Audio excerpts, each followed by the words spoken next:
একটু বুদ্ধি করে কাজ করলে তোমরাও পারবে আমার মতন সারাদিনের কাজগুলো একবেলাতেই কমপ্লিট করতে, এবং সুন্দর করে আমার মতন সাজিয়ে গুছিয়ে রাখতেও কিন্তু পারবে। আজকে তো প্রচুর কাজ তোমাদের সাথে আমি শেয়ার করব, আর তার সাথে এটাও শেয়ার করব বন্ধুরা, আমার গোপু সোনার সকালবেলা একদম ছোট্ট বেবিরা যেরকম হয় সেরকমভাবে কিন্তু আমি সকালবেলার কিভাবে যত্ন নিই সেটা সম্পূর্ণটাই কিন্তু অল্প অল্প করে তোমাদের সাথে শেয়ার করব। আশা করি বন্ধুরা তোমাদের ভালোই লাগবে, আর যদি ভালো লাগে তাহলে আমার চ্যানেলকে সাবস্ক্রাইব করো, লাইক করো, আর কমেন্টস করে অবশ্যই জানিও কেমন লাগছে আমার ব্লগ। শুভ সকাল বন্ধুরা, আশা করছি তোমরা সবাই খুব ভালো আছো, আর আমিও বেশ ভালোই আছি। আর একটা সুন্দর সকাল তোমাদেরকে সাথে নিয়ে শুরু করছি আজকের আরেকটি নতুন ব্লগ। মেয়ে তো বাড়ি আসার জন্য অনেক কান্নাকাটি শুরু করে দিয়েছিল, মানে ও ভীষণভাবে কিন্তু চাইছিল দিওয়ালিতে বাড়ি আসুক। তো আমিও ভেবেছিলাম যদি কোনো রকম কনভিন্স করতে পারি ত্রিপর্ণাদের তাহলে মেয়েটা বাড়ি আসবে। যাই হোক, কনভিন্স আমরা করতে পারিনি, তো মেয়েকে জন্য বাড়ি আনাটা আমাদের আপাতত পুরো ক্যান্সেল। এই কারণে ক্যান্সেল যে একা একা মেয়েকে অত দূর থেকে মানে ট্রাভেল করতে, মানে আমি চাইছি না যে মেয়ে আসুক এই মুহূর্তে একা।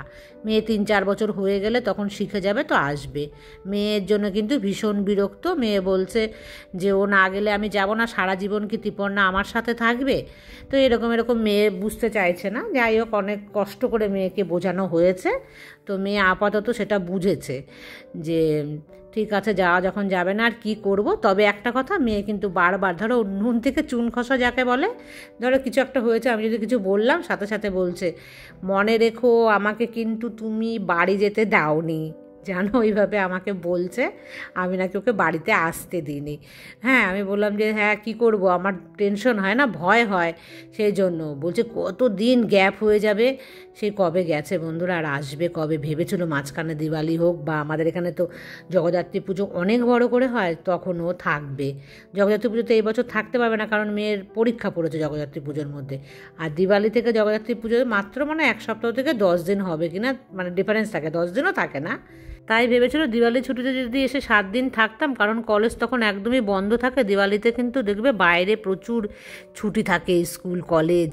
আমাদের এখানে তো দিওয়ালি বলে কিছু হয় না, ওখানে দিওয়ালি তো ভীষণ মানে বড় সড়ো করে উৎসব পালন হয়। আর ওদিকে ওর বাবাও আসবে না, দুর্গাপুজোতে কোনো বাড়ি কিন্তু আসে না ওর বাবা।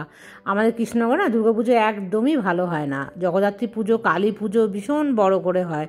তো সেই কারণে কিন্তু বেশিরভাগ সময় ওর বাবা দিওয়ালিতে ছুটি নেয়, কারণ দিওয়ালি থেকে 1 সপ্তাহ কি 10 দিনের মাথাতে থাকে হচ্ছে জগদ্ধাত্রী পুজো, দুটো পুজোই একসাথে পেয়ে যায়। আর আগের বার দুর্গাপুজো আমার কাছে মানে একদম খুব বাজেভাবে গেছে, এই বছরও কিন্তু আমার ভীষণ বাজেই যাবে। বুঝতেই পারছো যে পুজো চলে আসছে, আমার হাজব্যান্ড বলেছে কিনে নিয়ে আসো, তারপরেও আমি যাচ্ছি না। মানে বুঝতে পেরেছো, আমার মানে মন মেজাজ কিন্তু ভালো নেই, মানে ইচ্ছে করছে না পুজোর জিনিস কেনাকাটা করতে। যখন দোকানে যাব তখন হয়তো সমস্ত দেখে আবার মন হয়ে যাবে, কিন্তু ঘরের মধ্যে 4 দেওয়ালে আছে তো সে কারণে কিন্তু ইচ্ছে আর করছে না। তো হাউস হেল্পারকে বলেছি, দেখি ও কবে একটা ডেট মানে ওর বার হয়, তো তখন সেদিন একদিন যাব আমি। তো এখন আপাতত যাচ্ছি না, এই হলো অবস্থা। মন মানসিকতা যতই আমি মানে হাসি খুশি থাকি না কেন, ভেতর থেকে না একটা যেন একা একা তো কেমন যেন করে বন্ধুরা। তো সেই কারণে কিন্তু ইচ্ছে নেই। আর মেয়ে যদি থাকতো না, 1 মাস কি 2 মাস আগে থেকেই টুকটুক করে দুটো একটা জিনিস কেনা শুরু হয়ে যায়। আর আগের বছরও হয়নি, মানে আমি যবে থেকে তোমাদের সামনে আসলাম মানে এই ক্যামেরার সামনে, তবে থেকে কিন্তু আমার পুজো তোমরা দেখতে পেলে না যে কেমনভাবে কাটে। তবে তেমনভাবে কোনো দিনই আড়ম্বরের সাথে যায় না আমার পুজো। যাই হোক, তবুও কী বল, মেয়ে থাকে, রান্না বান্না খাওয়া দাওয়া থাকে, এই আনন্দটুকু মানে তো মনে মনে পেতাম, সেটাও কিন্তু একদম চলে গেছে। আর একটা কথা তোমাদেরকে আমি বলছি, যে বিশেষ করে চৈতালি, অনন্যা, মানে যারা যারা জানো এই জিনিসগুলো, মানে আমি সাজেশন চাইছি। আমরা তো বাঙাল, তো আমাদের কিন্তু এই যে পুজোর অষ্টমী, সেখানে কিন্তু কোনো নিয়ম নেই যে সারাদিন লুচি খেয়ে থাকতে হবে, উপোস করতে হবে। উপোস কিন্তু আমাদের একদমই নেই। তো সেই জন্য কিন্তু আমরা কি বলতো, আমরা কিন্তু ভাতই খাই। তবে এর আগের বার আমি যে করেছিলাম ভুলটা সেটা আমি আর রিপিট করতে চাই না। যাই হোক, যারা যারা আমার ব্লগ আগের বছর অষ্টমীর দিন দেখেছিলে তারা জানো, এবং তারা তো আমাকে বলেছিলে যে এটা করো না। তো ঠিক আছে, আমি তো সেটা করব না, কিন্তু আমাদের তো ভাত খাওয়ার নিয়মটা আছে, তাহলে আমি কি করব তোমরা কিন্তু আমাকে একটু জানিও। আর বন্ধুরা, আমি চলে এসেছি সমস্ত বাসি কাজ সেরে একদম, কিন্তু আমি গোপু সোনাদের সকালবেলার আজকে স্নান করাবো কিভাবে সেটাই তোমাদের সাথে আমি দেখাবো। সকালবেলা প্রথমেই দেখো আমি গোপু সোনাদের গলা তো শুকিয়ে থাকে, তো একটু জল দিয়ে দিলাম, আগে জল খাইয়ে তারপরে আমি নিয়ে যাচ্ছি। আর সকালবেলাতেই আমি বেশিরভাগ দিন যেদিন স্নান করাই সেদিন কিন্তু এভাবেই করাই আমি। আর এই ড্রেসগুলো তো নতুন ছিল, তোমাদের বলেছি বেশ অনেক দিন পরিয়েছি। মনের ভক্তি আর গভীর ভালোবাসা এই দুটো দিয়েই কিন্তু দেখো আমি করি আমার গোপু সোনাদের। স্নানের জলে গোলাপ জল আর দিয়ে দিচ্ছি একটুখানি অগরু। তো অগরু না থাকলে শুধু গোলাপ জল দিতে পারো, যদি অগরু গোলাপ জল না থাকে তাও চলবে, শুধু গঙ্গার জলও তার মধ্যে দিয়ে দেবে তুলসী পাতা আর একটু ফুল অবশ্যই। আর যদি থাকে অগরু গোলাপ জল তাহলে দেবে, আর তুলসী পাতা ফুল হলে তাহলেই কিন্তু হয়ে যায় গোপু সোনা রাধা মাধবের পুজো, তেমন কিচ্ছু লাগে না। প্রথমে দুটো চরণে, দুটো হাতে, তারপরে মস্তকে, এইভাবে কিন্তু স্নানটা করাবে। তো দেখো এইভাবে আমি সকালবেলার একদম শুদ্ধ গঙ্গা জল, যদি যাদের গঙ্গা জল নেই তারা এমনি নর্মাল জলেও দিয়ে দিতে পারো। শুধুমাত্র মনের ভক্তি থাকতে হবে আর গভীর ভালোবাসা থাকতে হবে, তাহলেই কিন্তু দেখবে পারবে। আর গোপু সোনাকে দেখো সবসময় একটু বেশি করে জল দিয়ে কিন্তু তাকে স্নান করিয়ে দিই, কারণ সে তো একটু দুষ্টু, সে কিন্তু বেশিক্ষণ জলে থাকতে চায়। রাধা মাধবদেরকে তুলে দিয়েছি, স্নান করিয়ে বস্ত্রও পরিয়ে দিয়েছি, আর তারপর এসেছে আমি আমার নাঙ্গু পাঙ্গু দুষ্টু সোনাকে দেখো স্নান করিয়ে মুছিয়ে একদম, দেখতে পেয়েছো একদম সকাল সকাল কিন্তু ফ্রেশ হয়ে গেল স্নান করে। তো তারপর আমি ধোয়া জামা কাপড় পরিয়ে দিলাম, এগুলো কিন্তু নতুন নয়, পুরনোগুলোই পরিয়েছি। তো যা যা পরিয়েছিলাম অলংকার সে সমস্ত ছোট ছোট অল্প অল্প জিনিসই পরাই, খুব বেশি জিনিস আমি কখনোই পরাই না। তারপর বন্ধুরা বললাম না, মনের অনেক গভীরতা থেকে ভালোবাসতে হবে। তারপর দেখো আমার যেটা শখ, বাচ্চা থাকলে কি করতাম গরমকালে, তাদেরকে তো স্নান করি একটু হালকা করে পাউডার মাখিয়ে দিই, তো আমিও তাই করি আমার গোপু সোনা রাধা মাধবদের। তারপরে আমার পছন্দ অনুযায়ী আমার গোপু সোনা রাধা মাধব পছন্দ করে সেই পারফিউম আমি লাগিয়ে দিই। আর তারপর দেখো তোমাদের সাথে আগেও শেয়ার করেছি যে চিরুনি দিয়ে চুল আঁচড়ে দিই, একটা ছোট্ট কিউট চিরুনি আর একটা ছোট্ট কিউট আয়না। তো এই আয়না দিয়ে কিন্তু দর্শন করাবে, না দর্পণে মুখ দেখা, সেইটা কিন্তু অবশ্যই করাবো যে তোমরা কেমন করে সাজলে দেখো রাধা মাধব গোপু সোনা। তারপর আমার যেমন সাধ্য, আমার আনার কেউ নেই, তো আমি হাতের কাছে যেটা পাই খুব সহজে সেটাই কিন্তু গোপু সোনাদের ভোগে দিই। তারপর ভক্তি ভরে আমি পুজো করি।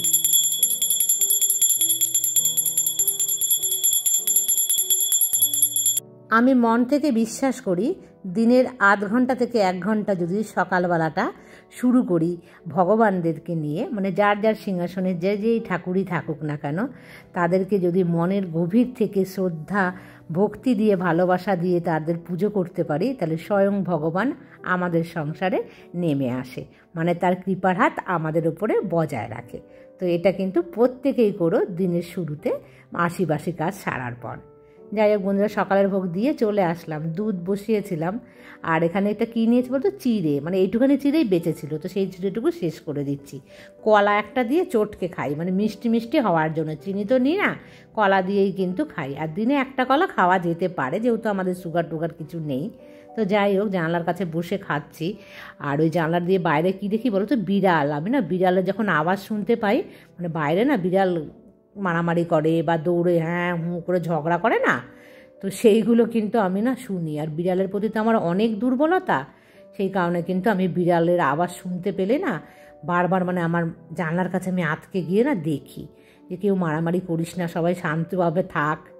আর তোমাদের সাথে বলেছি যে আমি বিড়ালের ভিডিও শেয়ার করব, আমি দেখলাম আমার কাছে আছে, তো যাই হোক ওটাকে সাজিয়ে গুছিয়ে নিয়ে তোমাদেরকে শেয়ার করতে হবে। সেরকমভাবে তো ভালো করে দেখানোর মতো ভিডিও নেই, তো আমি একদিন তোমাদেরকে দেখাবো আমার যে সোনা পাখি আমি ডাকতাম, সোনা পাখিকে তোমাদের সাথে কিন্তু আমি শেয়ার করব। স্বপ্না জানতে চেয়েছিল যে কৃষ্ণনগরে কোনো মন্দির টন্দির বিখ্যাত আছে নাকি, তাহলে ওর খুব দেখার ইচ্ছে আর কি।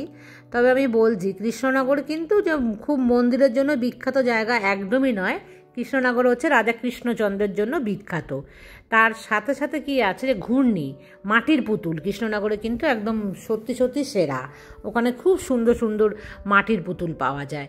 তবে মন্দির তো খুব একটা নেই, মানে সেরকম নাম করা নেই, তবে কৃষ্ণনগরের সংলগ্ন মানে লাগা গায়ে, যেমন কৃষ্ণনগরের সাথে আছে নবদ্বীপ, মায়াপুর, শান্তিপুর, এই সমস্ত জায়গায় কিন্তু তীর্থস্থান।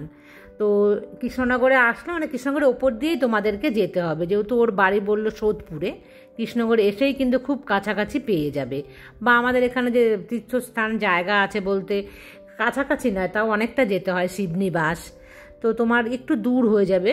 তবে যদি কৃষ্ণনগরে আসো তো এখান থেকে কিন্তু কাছাকাছি মায়াপুর, নবদ্বীপ, শান্তিপুরেও আছে অনেক নাম করা মন্দির, কীর্তিবাস ওঝা এরকম কিন্তু আছে। তো তোমরা যদি দেখতে চাও বা স্বপ্না যদি আসতে চাও তো অবশ্যই কিন্তু কৃষ্ণনগর সংলগ্ন যে জায়গাগুলো আছে সেই জায়গাগুলোতে কিন্তু দেখতে পারো। কৃষ্ণনগরে প্রপার তেমন কিছু কিন্তু মন্দির বলে নেই যে দেখার মতো, মানে প্রপার কৃষ্ণনগর যে সেখানে কিন্তু নেই। যাই হোক, আমি তোমাদেরকে একটু জানিয়ে দিলাম, স্বপ্নার সাথে সাথে তোমরাও জেনে গেলে। আর মায়াপুর তো ভীষণ সুন্দর জায়গা বন্ধুরা। এখানে দেখো আমি ভেজে নিয়েছি, এটা জিরে, এলাচ আর হচ্ছে দারচিনি। এই ডাস্টটা বানিয়ে নিলে না খুব টেস্ট হয় কিন্তু। 5 মিশালি সবজি, এর মধ্যে দেখলে তো কুমড়ো দিয়েছি, তারপরে দিয়েছি মূলো দিয়েছি, থোর, কুমড়ো, দেখো কুমড়ো আর বেগুন সব কিন্তু ঘেটে গেছে। এইবার আমি কি করেছি, এর মধ্যে এই যে ভাজা মশলা আছে না এটা দেবো। আমার না এই ভাজা মশলাটা দিলে দারুণ লাগে খেতে, আমার হাজব্যান্ডও ভীষণ পছন্দ করে এই ভাজা মশলা দিয়ে এইরকম 5 মিশালি একটা নিরামিষ সবজি বানালে। অনেক দিন হয়ে গেছে না খাই না, আর আমি তো ভীষণ ভালোবাসি।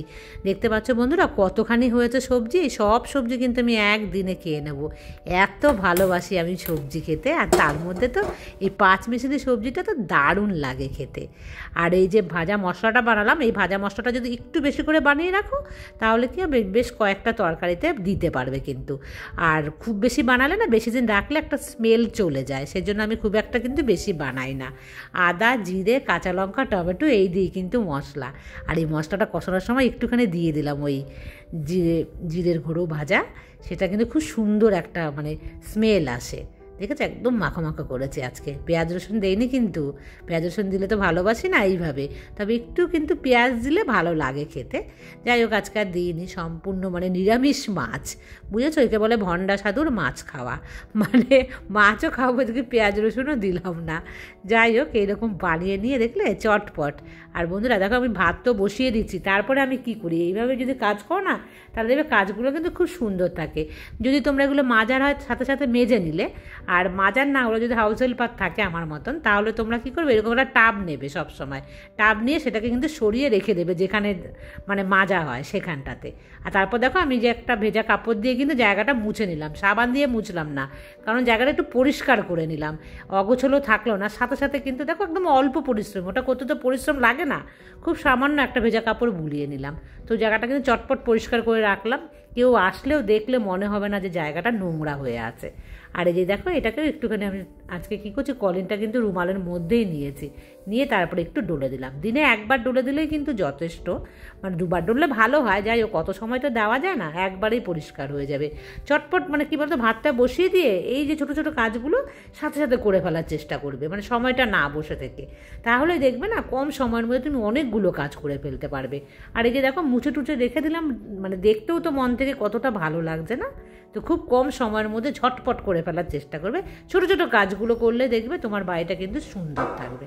আর আমি সমস্ত জিনিস দেখো এনে সব সময় টেবিলে রেখে দিই, কারণ এরপরে যখন গ্যাস ওভেন ঠান্ডা ঠান্ডা হবে ওখানটা যাতে আমি মুছতে পারি, মানে আমার সুবিধে হয় সেই জন্য। তো এইভাবে কাজগুলো তোমরাও করবে, দেখবে সারাদিনের কাজ অনেক করে ফেলতে পারবে। আর একটু সকাল সকাল ঘুম থেকে উঠবে বন্ধুরা, তাহলেই কিন্তু তোমরা পারবে আমার মতন এতগুলো কাজ একসাথে করতে। আর আজকের মতন এই পর্যন্ত, আবার দেখা হবে নেক্সট ব্লগে। টাটা।